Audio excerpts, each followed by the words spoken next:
You should stick one in the pot.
You want to try putting them right down in the big pot here? Beto? Beautiful. Good morning.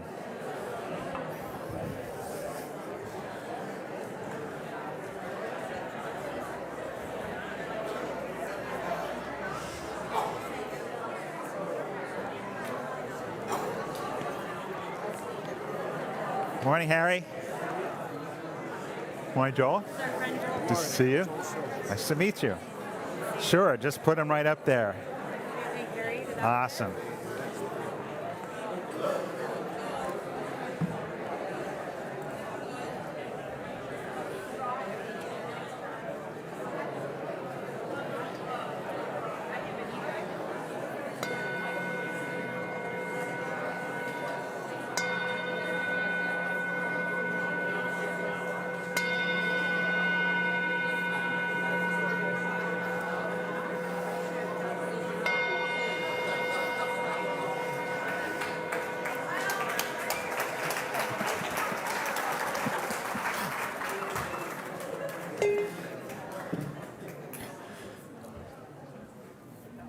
Good morning. In your Easter holiday exuberance, you are welcome here. My name is Tony Fisher. It's great to see so many smiling faces, so many people out in the pavilion. Hello out there. And for those of you joining us online, welcome this morning on this Easter holiday, Easter, Passover, Ramadan holiday. Welcome. If you're here for the first time and are brave, good morning, Linda. Raise your hand. We have visitors and new people here, there. Welcome. It's so great to see you here this morning.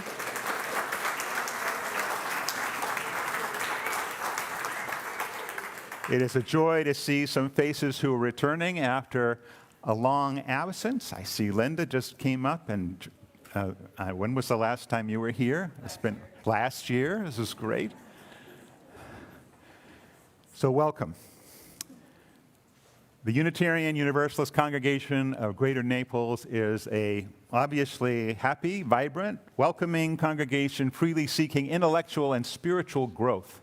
We strive to create a larger community, and this is a good sized one this morning, of peace, justice, and love.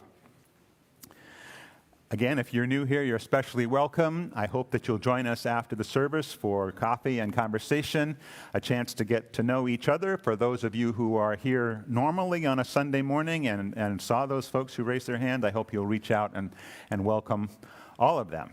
And we have some new young people here in the sanctuary as well. Good morning. Good morning. And there's a few others out there. Good morning. So since we're starting already 5 minutes late, I guess I better get this going. Huh? It's sort of nice to bask in this. I don't know. We should take turns coming up here and looking out at this wonderful throng. But let's take a deep breath and set ourselves into a time of worship with this morning's prelude. First of all, I should say thanks for the choir who are giving us our music this morning. Thank you so much. And the prelude.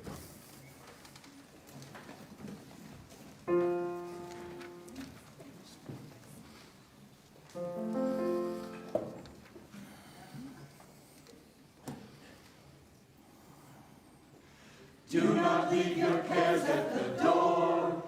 Do not leave them there when you come into this place. Be open to forgiveness and transformation. Come on in, you are welcome here. And do not leave your cares at the door. Oh, bring your pain and sorrow and joy. There's a place for them upon the altar of life. Be open to forgiveness and transformation. Come on in, you are welcome here. And do not leave your cares at the door. This is a place of grace, a place of losing and finding our way upon the winding road, weaving and parting, stumbling and starting over.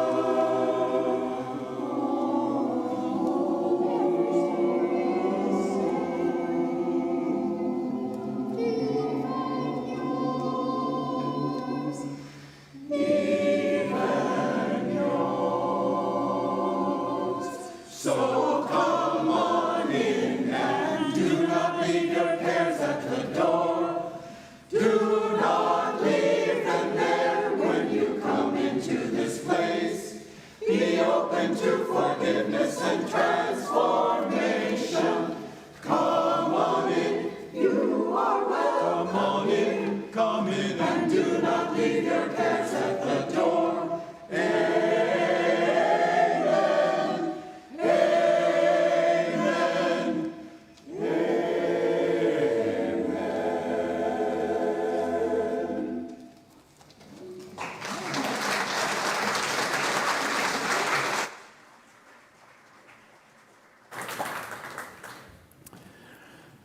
In this time, we honor the rich traditions and stories of our siblings in faith. For Holi, the Hindu festival marking the triumph of good over evil. For Ramadan, a time to stop and reflect and act in the name of goodness. For Passover, which reminds us of the cost of liberation and the demands of freedom. For Easter, reminding us that love is our greatest challenge. For Oester, the pagan celebration of spring calling us to the earth's rhythms and the constancy of rebirth. We light our chalice this morning honoring all these traditions and for the opportunity to be together as a community, to remember the past, to be alive in the present, and to look to our future. Please join me in the chalice lighting words on the screen and in your order of service. May this flame stir our hearts and remind us of our mission to be truly welcoming, to grow in mind and spirit, and to widen the circle of peace, justice, and love. And please rise as you're willing and able and join in the opening hymn, O Day of Light and Gladness. For those of you who know this hymn, sing it loud so everybody else can join in. It's number 270 in the gray hymnal. Let's go.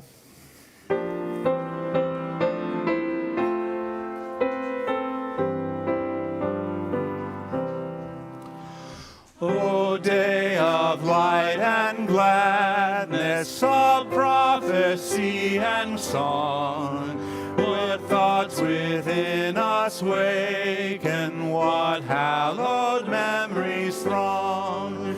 The soul's horizon widens, past, present, future blend, and rises on our vision the life that has no end. Earth feels the season's joy and dance from mountain range to sea. The tides of life are flowing, fresh, manifold, and free. In the valley and up upland, high o'er as pathways dim, and nature lives in chorus the resurrection hymn. O dawn of life eternal, to thee our hearts upraise. The Easter song of gladness, the Passover of praise.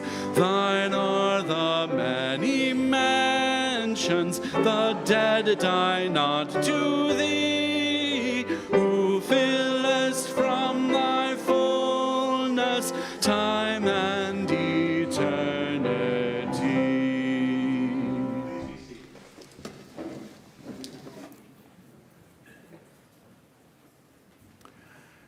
So, just so you know, Eleanor Richardson has been sending me an email every year for the past how many years, I don't know, just requesting that hymn on Easter Sunday morning. So I finally succumbed.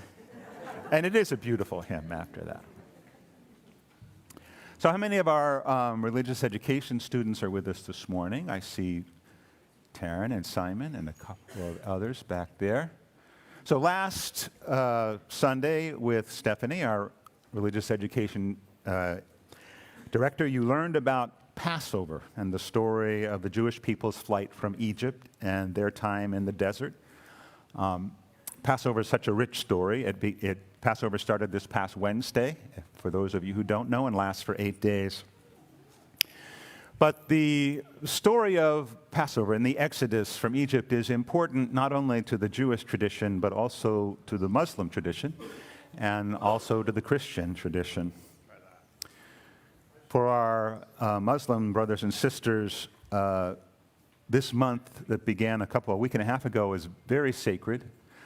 It's a time for fasting between dawn and dusk of every day. It's meant to be a time of spiritual discipline, of deep study and contemplation, extra prayer, and increased charity and generosity. But that all makes it sound sort of very serious and boring, but in fact, it is an important family time as well, time for families to gather at the end of each day and celebrate. At the end of Ramadan, there is a 3-day festival called Eid al-Fitr, the festival of breaking the fast. And I wanted to share a story for all of the young people here this morning about this time and also these traditions of thinking deeply, of acting charitably to each other. So, the story. Once there was, and once there was not, a woman known far and wide for her generosity. On the day after the breaking of the fast, she was sitting with her friends in the village square, taking a break. And they were chatting about the previous evening's prayer and the wonderful community time that they had had. And during this time, a widow approached this woman and asked if she could spare some money to help feed her child. Of course, the woman said. Without hesitation, she plucked coin after coin out of her satchel and put them in the widow's hand until they spilled onto the ground. And overwhelmed by this show of kindness, the widow began to weep. She bowed her head in gratitude. "May Allah bless you, madam. You have saved my child's life." And she carefully placed the coins in a small cloth sack. Glancing up one last time, she thanked the woman with a frail half smile. When she was out of earshot, the woman's friends probed her with questions. "Why did you give her so much money?" asked one. "Well, that was foolish," said another. "Don't you think she'll tell all her friends? A line of beggars will be here at your feet tomorrow morning. You can bet on it," said another. Just yesterday, set forth, I saw you give your zakat, your charity, and you weren't obliged to give any more. How come? Why did you do it? And the generous woman kept silent, and her friends' chatter ran its course. And at last they quieted down, and she said, "While such a poor woman may be pleased with just a little money from me, I would not have been." She looked from friend to friend in the eye. "Unless I gave her what I am able to give, I won't be happy. She may not know me, but I know who I am, and I know what I can do." So all of you young people who are heading out in just a second to our Easter can hunt, know that when you discover those little cans of food out there in our garden, you too will be helping feed some children who are in need. The generosity of this congregation and of each of you in your acts today are a way of showing zakat, charity, the idea that the Islamic people hold as an important piece of this time of deep contemplation and action. So now, where's Stephanie? There she is. So with all the young people, and that could describe anybody in this room, join Stephanie as you head out and do a little Easter can hunt in the garden. All right, Evie? Going out this door over here. All right. Oh, there's a surprise at the end. All right, see what you missed? All right, last chance. Hey, Luca.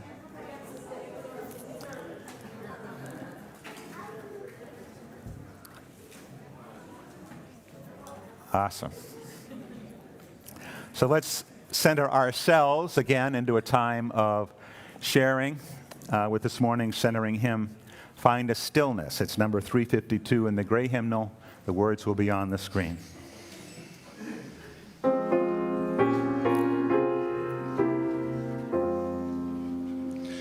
Find a stillness, hold a stillness, let the stillness carry me.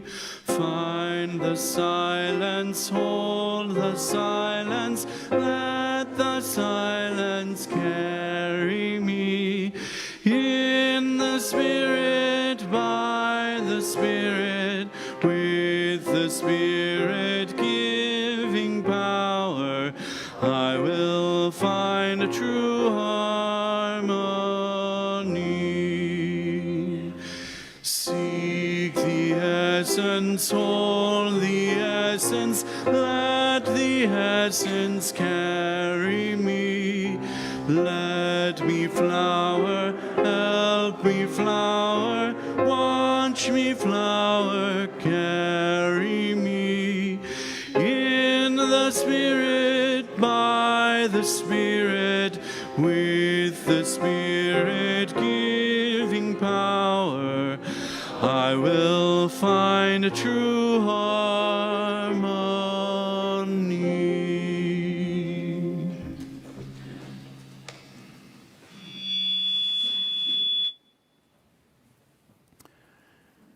Even through joyous times, each one of us can experience difficulties and sorrows. We can feel the uplift of a joyous moment or a joyous day, the singing with friends in a sanctuary. This is a time in our service where you have an opportunity to share with one another those things that bring you joy, those things that are or have brought you sorrow. If you have something that you'd like to share, something of a personal nature, not an announcement or anything like that, I hope you'll raise your hand. I will bring you the microphone. Tell us your name and what's in your heart this morning, joys and sorrows.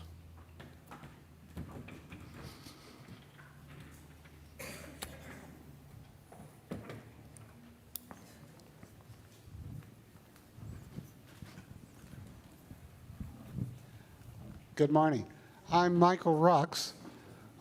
Last year I missed this service because I had to watch it from my hospital bed.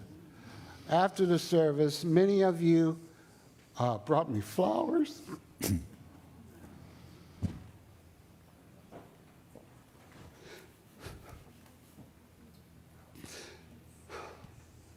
And comfort. I am truly grateful for this congregation. Thank you very much. Mm-hmm.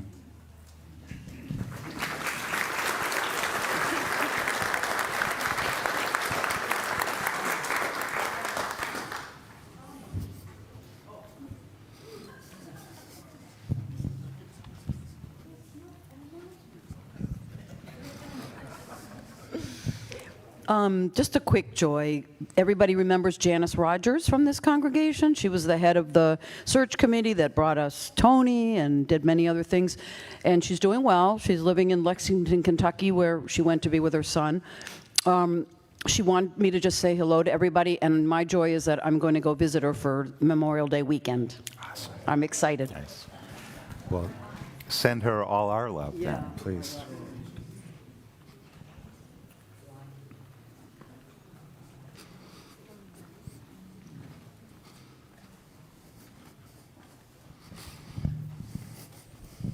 Hello there. I'm Martin, and I have a wonderful bit of joy to share. At the end of the month, my granddaughter from Seattle, Tacoma is coming to compete for a national cheerleading title in Orlando.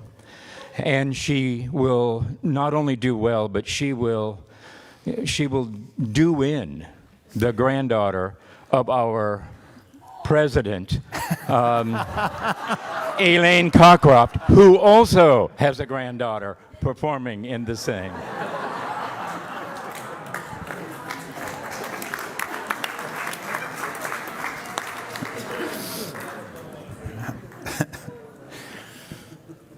Hi, everyone. I'm Linda Kubit. I grew up in this congregation when it was two little domes back in 1989. I want to share with you that I am a competitive sailor, and I actually have helped to compete in races, over 100 races in the last year.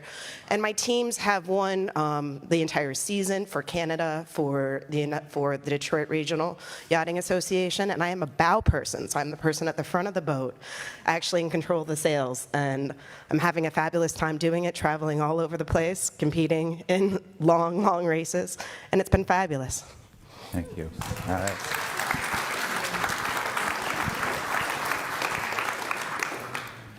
And it's great, also Linda here, but so is Lauren.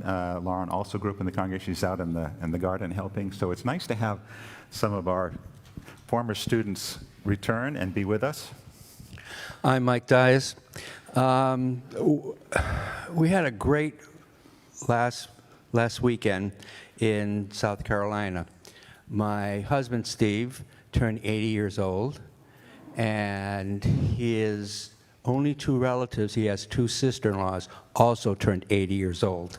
And so all of us were able to meet in South Carolina, because they came from all over. And it was just incredible that they were all 80 years old. Thank you.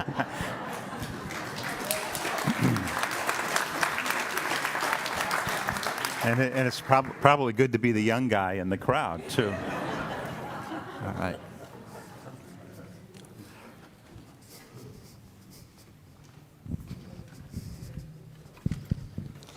My name is Maria Bibi. We have been UUs for more than 20 years now in Spokane, Washington, Portland, Oregon, and Kona, Hawaii. My daughter was here, went to the OWL program and coming of age. That's the joy. Remembering the flower communion. The sorrow is my husband is unable to share today. Thank you, Maria. Anyone else?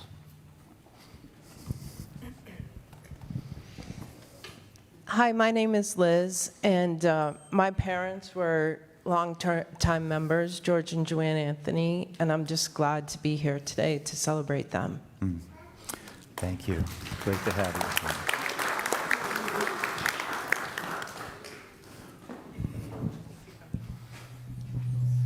Good morning, everyone. My name is Susan, and my joy is getting to sing with this wonderful group, and Abby and Sean, and I want to thank them, and it's really a lot of fun. Thank you, Susan.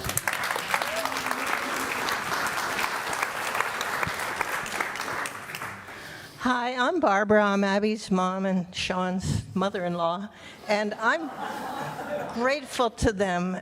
6 months ago, our journey began, my house on Sanibel, and 5 places later, thanks to the kindness of many people, I am in a new house as of this past week, and Abby and Sean and Taryn and Simon have their home to themselves again.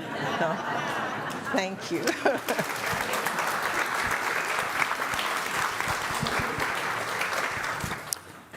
Thank you, Barbara. It has been a long journey. I hear the day-to-day, or the week-to-week anyway, saga, and it's been a remarkable journey for many people in the sanctuary since the hurricane to navigate sort of the unbelievable journeys that some of us have had to make. Let's center now ourselves into a time of meditation, followed by a moment of silence.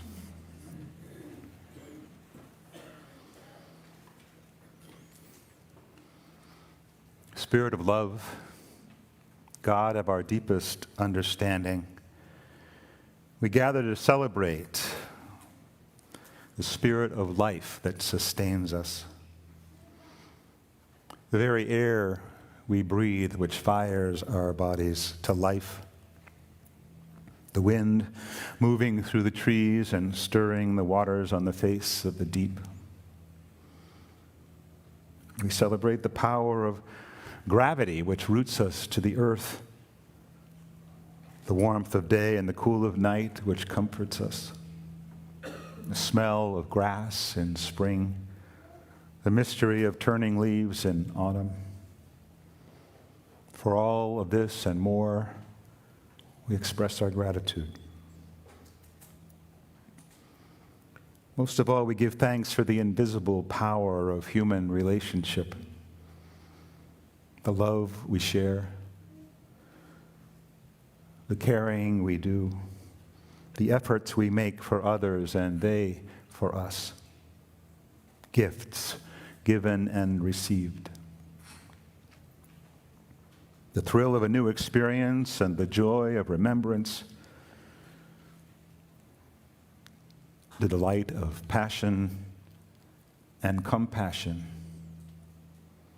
of friendship and community, the exquisite hurt of suffering and sorrow, reminding us of our common humanity, the joy of gathering in this place with these people, for the gift of love and the spirit of life that sustain us. We lift our voices in praise. Let's spend some time in silence.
So today is Easter, which sits in the middle of the 8 days of Passover, which sits in the middle of the month of Ramadan. One would think in this religious time that would mean that the world exists in a state of calm and peace. But that's not what happens. Religious reactionism is in the news every day. It's in our lives every day. Fundamental strands of the world's religious traditions are struggling to respond, pushing back, seeking solidarity in authoritarian structures that might uphold the faith against what they see as a rising tide of secularism. Power struggles with power, and people are caught in the middle.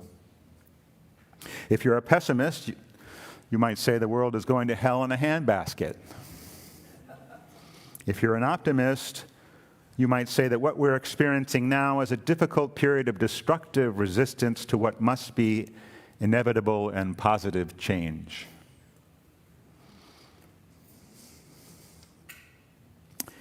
Many ministers, including this one, struggle to deal with these realities on a morning like this.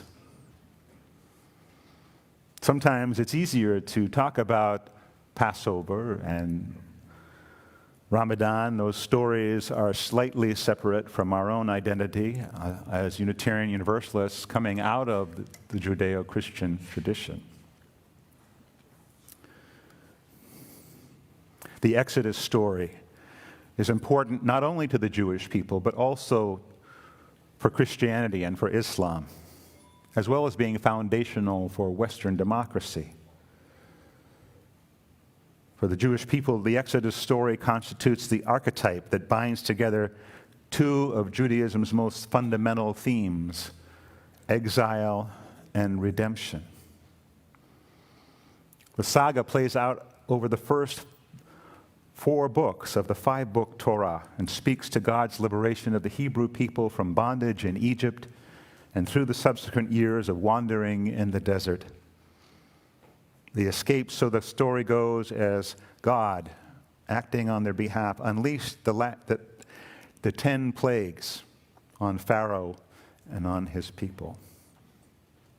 In the Quran, the Exodus also holds great importance, but specific stories are spread across the entire Scripture, always pointing to the need for reform, social justice, respect for human rights, or peaceful coexistence.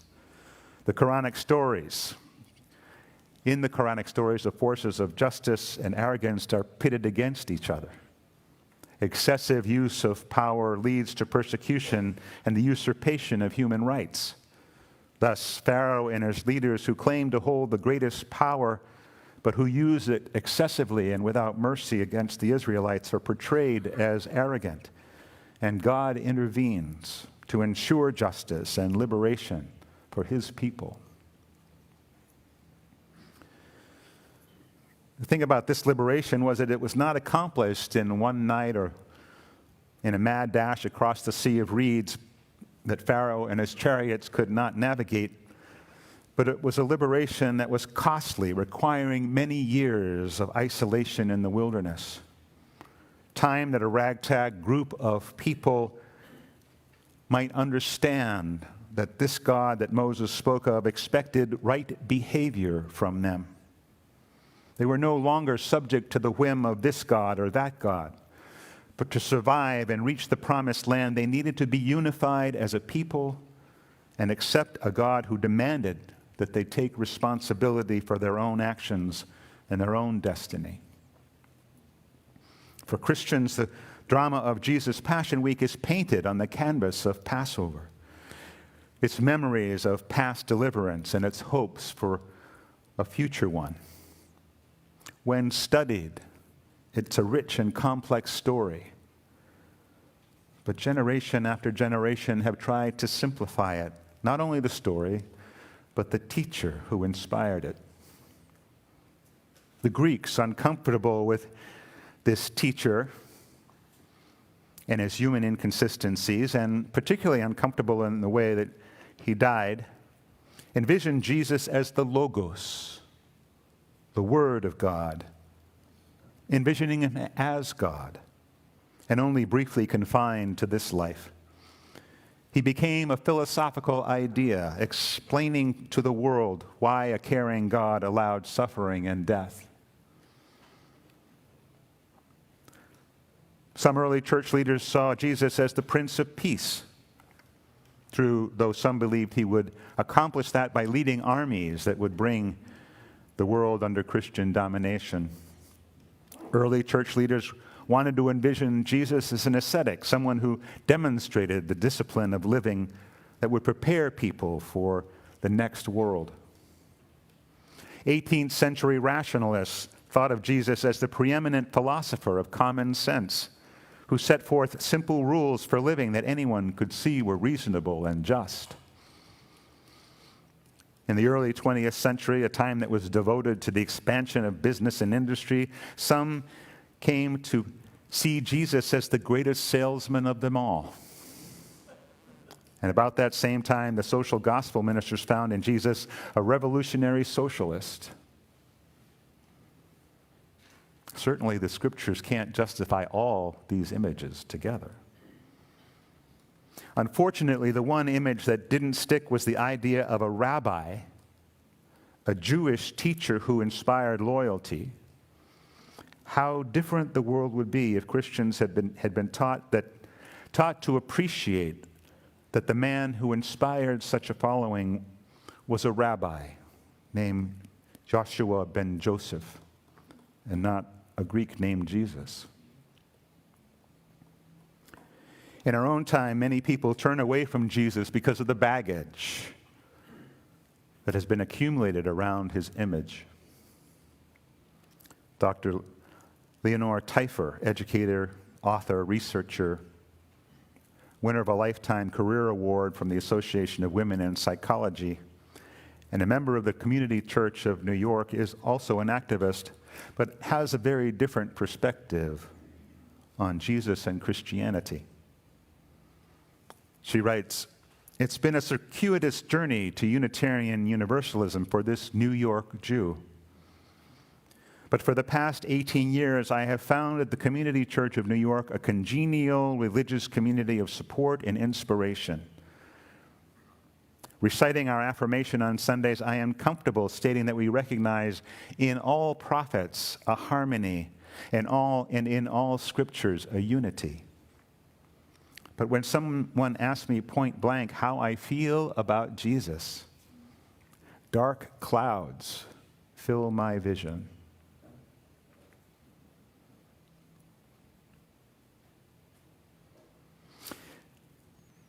If we can't let these holidays pass without comment, how then do we make sense of all these things?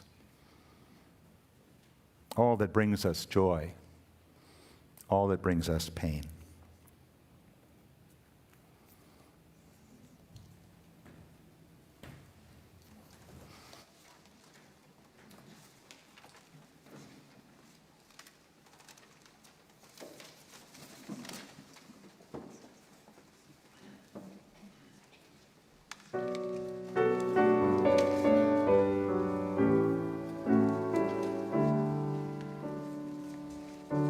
And full of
As important as it was in the Christian tradition, Easter was never my favorite holiday growing up, except maybe the Easter basket. I can't imagine it now, but some reason I really like those little peeps that came. They make my teeth cringe as I think about them now. But other than that, I don't have a lot of fond memories. There was always the trip to the Husky Boys shop to get fitted for my Easter clothes that were always too tight and uncomfortable. Besides, this was a time in the New England I grew up in that was just full of so much interest outside, out in nature. Rebirth was real, filling my wandering boyhood with budding leaves and songbirds and the smell of the earth. For me to be outdoors in springtime was a profound experience. Church was always a bit confusing too. I grew up in a time when the humanistic tradition was still in sort of semi-competition with the Christian heritage that we had.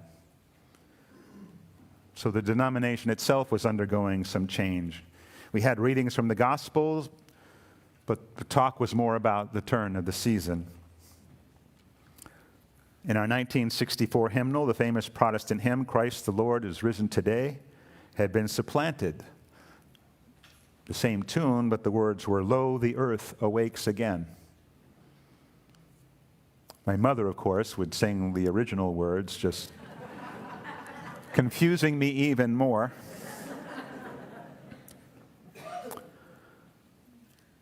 You might take a look and see that hymn actually returned to the current hymnal in 1993, titled "Jesus Christ is Risen Today," which expresses in some way the diversity of belief that exists in Unitarian and Universalist congregations. But still, many UUs have a hard time with Easter, as we heard earlier. And because of those more visceral reactions, especially those who are very rational and don't see the sense in the reality that's expressed in the story, excuse me, it makes it an interesting subject to tackle occasionally as a minister. In the more temperate climates, especially after the kind of winter that we used to have as children, when I was growing up, it's so much more easy to identify with the resurrection of spring as it's evident in nature. A procession from the first crocus pushing up through the melting snow and the yellow forsythia, the point where the leaves on the trees finally deepen into full maturity. Here in the subtropics, these changes aren't so evident, but there are changes that take place in the earth as the seasons come and go. Perhaps not stirring the imagination so much. So why bother talking about Easter and this holiday that we struggle with in terms of its story and what it means to people of faith, what it means to us individually, what it means to us collectively? For me, it is still the richness of the gospel narrative set free from anyone's interpretation or emphasis. It's the people in those stories and the ones who followed who have impacted Western civilization for good and for bad over the last 2,000 years. It's also about what today's Unitarian Universalists can make of our Christian heritage. We are the descendants of men and women who separated themselves from mainstream Christianity, demanding that the scriptures be studied through the lens of reason, but also through the lens of love.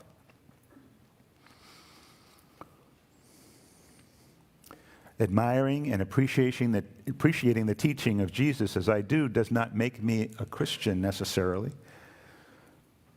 But I do think, as with all sources of our faith, that there's a tremendous amount of incredible story in our Christian heritage upon which we must reflect. our separation from the main thrust of Protestantism in America 200 years ago had to do with a critical analysis of the texts and the use of reason to guide our way to understanding. The early Unitarians, while not unanimous on the subject, argued against the divinity of Jesus and a literal understanding of the resurrection.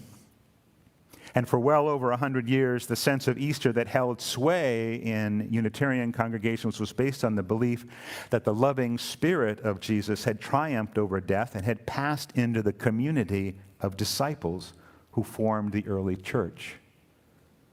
The body of the faithful thus became the physical resurrection, the risen body of Christ. For our forebears, therefore, the celebration marked a sense that insofar as a religious community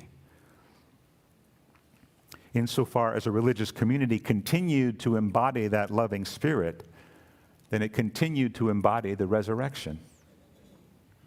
Beginning in the early part of the last century, as Unitarians and Universalists adopted a more humanistic view, there was a shift to looking at the stories of Jesus' resurrection as a powerful myth, celebrating the triumph of the human spirit exemplified in Jesus over the forces of oppression and destruction. And then in the latter half of the century, Unitarian Universalists, confronted by the effects of 2 world wars, the reality of the Holocaust, the cultural revolutions of the 60s and beyond, the growing understanding of the fragility of our planet and our dependence upon it, let go of a traditional approach to the holiday and began to celebrate Easter as the festival of life's renewal, looking back to the pagan celebrations, the earth's resurrection after a long winter, a time of deep spiritual significance in and of itself. The flower communion that we'll celebrate in a few minutes provides a meaningful, nature-oriented ritual that avoids the subject of the Christian celebration. And as we'll hear, it was designed to do just that, but it was not necessarily meant to supplant the Easter holiday. While congregations up north often have a flower communion in that time of budding spring in May or June, many Unitarian Universalist congregations across the South merged the flower communion with Easter holidays, as has been done here. I'd suggest, however, if Unitarian Universalists would follow the ideal, it might be good to look to the Islamic example of taking this time as an opportunity to reflect deeply, to study the scriptures on our own, and to find there the stories that can make a difference as literature in our lives. And also, in line with our Islamic friends, to take this time and any time to consider how we should act, how we should be generous with our time and our talent and our treasures, knowing ourselves and what it is we can do in this world.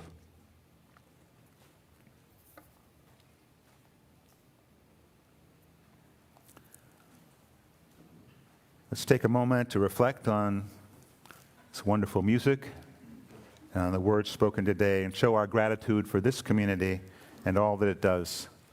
The morning's offering will be gratefully received. If you're watching online, please consider sending a donation, and the information is there on your screen.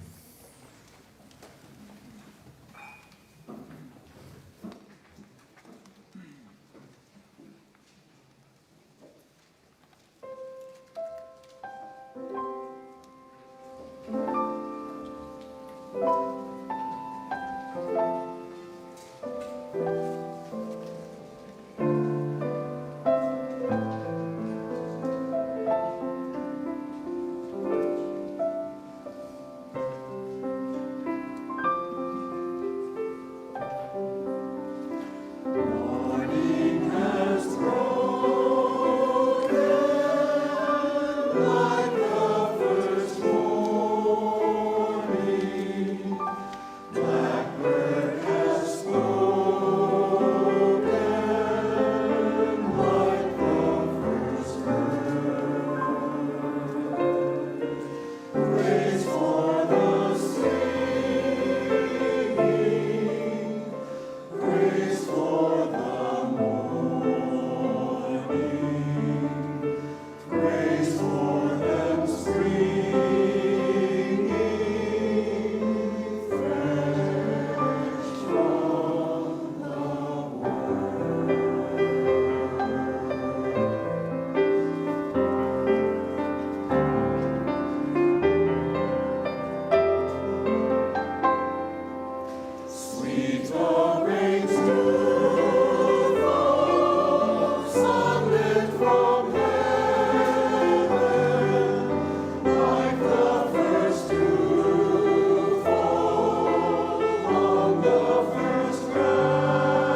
Thank you.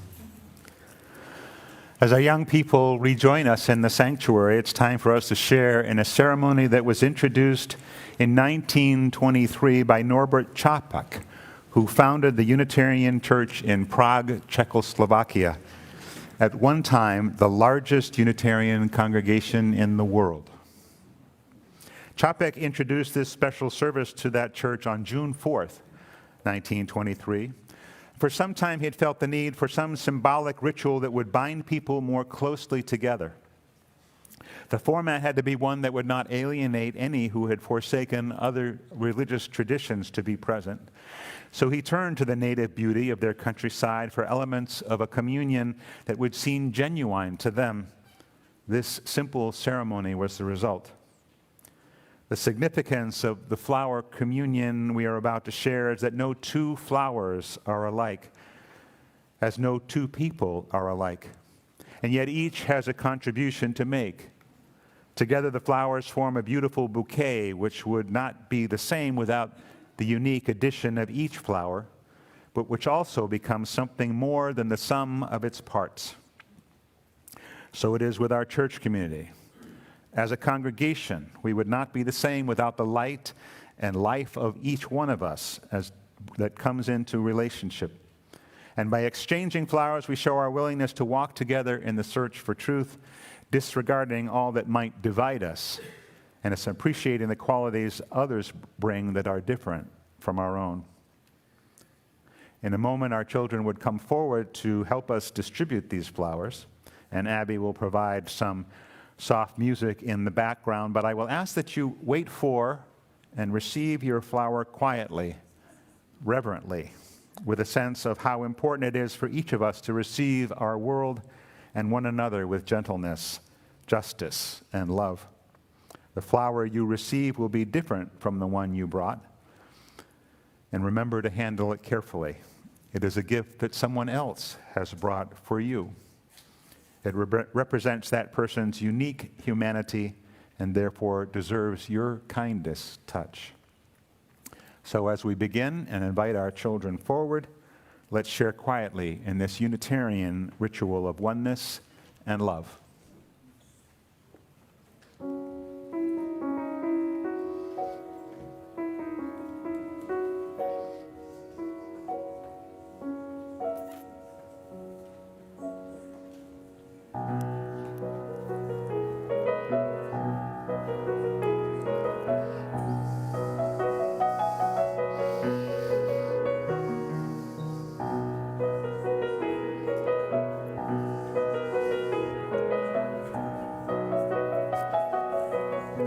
Take a few and hand them out.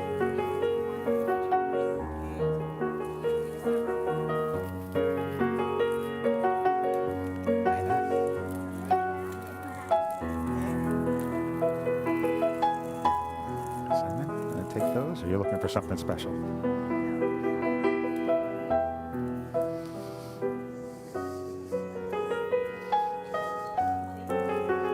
Hey, Jacob, how are you? Forrest, you look like you were running out there. Were you running? Were you running out there? You're all hot. All right, just grab a few and take them and give them to anybody who doesn't have a flower. Okay. Watch out for any. There's some that have little prickles, so be careful. You can take these. Take some of those. Here, take a few more. Hand them out. Thanks, Chance. So some that have some prickles. This one especially. Be careful.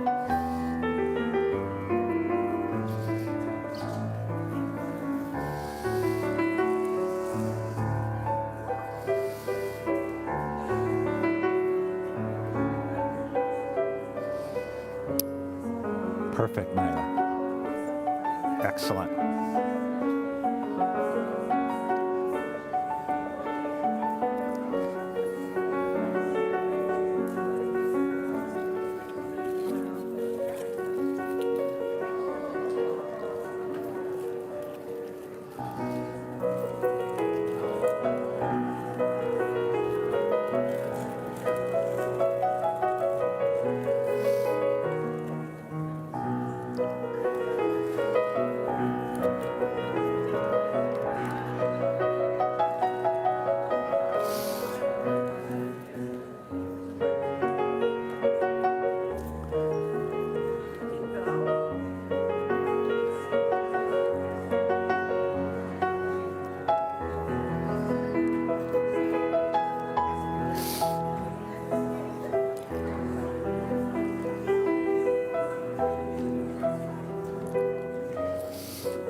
can take anything you want. Yeah, take the whole thing. Yeah. Should I just take the entire pot out, or? Well, you can, but use individual flowers too. Okay, if you don't have a flower, you raise your hand.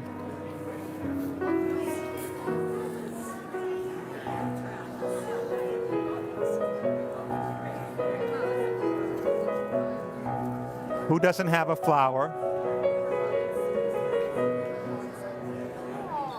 Okay, I think we're all done. We're all set. Take one for yourself.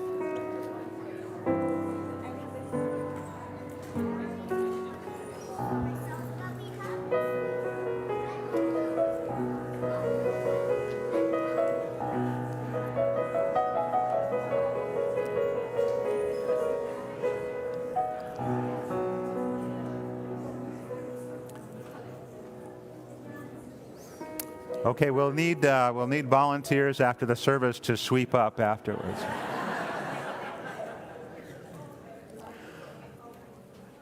So let's take our flower and appreciate it as I offer this blessing on the flowers and on this day. Does everybody outside have a flower?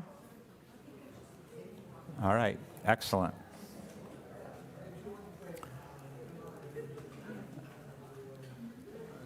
Luca, more needed out there?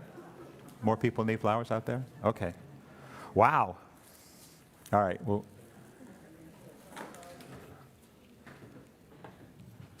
does everybody have one, Jacob, outside?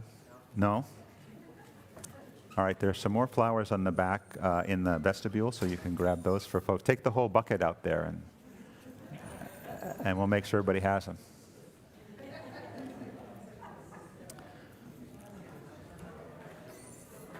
That was awesome.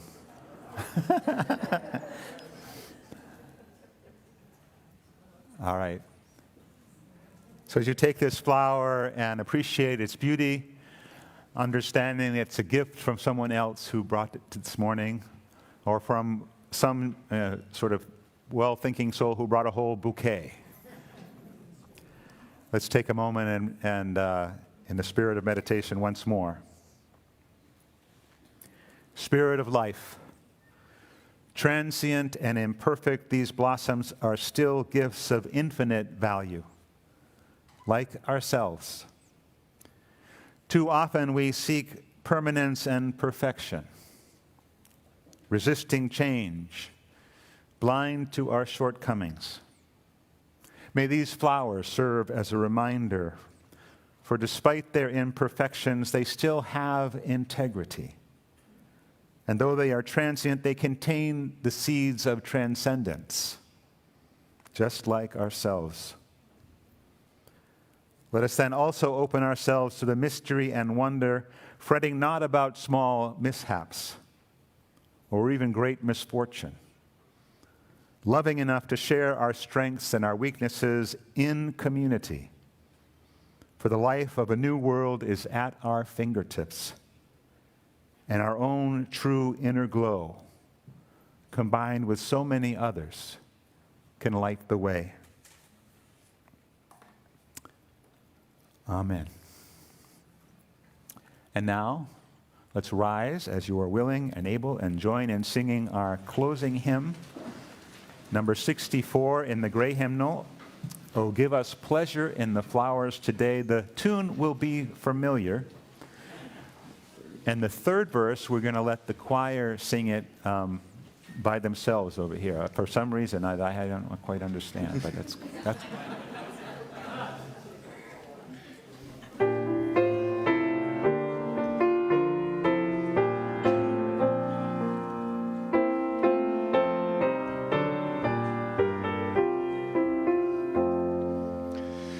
Oh, give us pleasure in the flowers today, and give us not to think so far away, as an uncertain harvest keep us here, all simply in the springing of the year.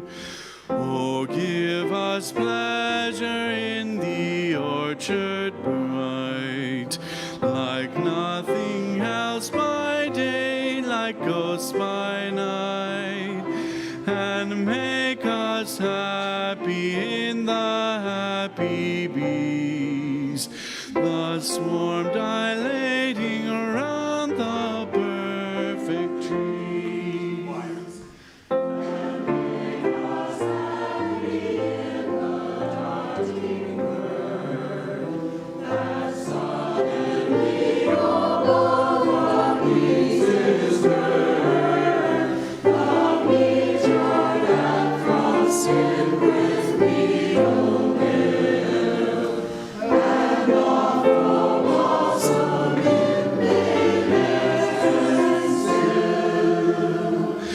For this is love, and nothing else is love, that which it is reserved for God above, to sanctify to what far ends He will, but which it only needs that we fulfill. Only one short reminder is that on Wednesday evening, in this sanctuary, we will host the NAACP induction ceremony for new members. And the one new member, first vice president, is one of our own members, John. And I hope that everyone will be here. Go out into the world in peace, have courage, hold on to what is good, return to no person evil for evil, strengthen the faint-hearted, support the weak, help the suffering, honor all beings. Have a wonderful day. Please be seated for a postlude.